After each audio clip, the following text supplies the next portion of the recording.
Meaning of equal. Equal.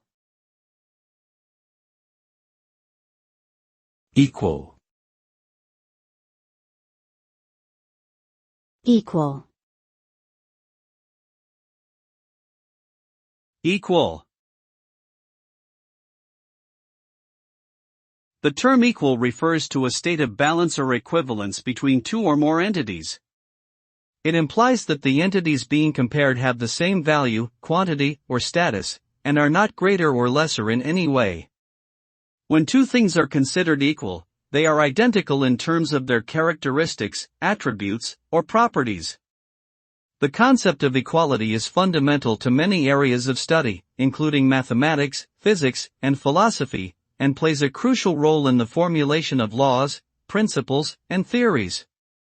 In summary, equal means that two or more things share the same value or status without any differences or inequalities.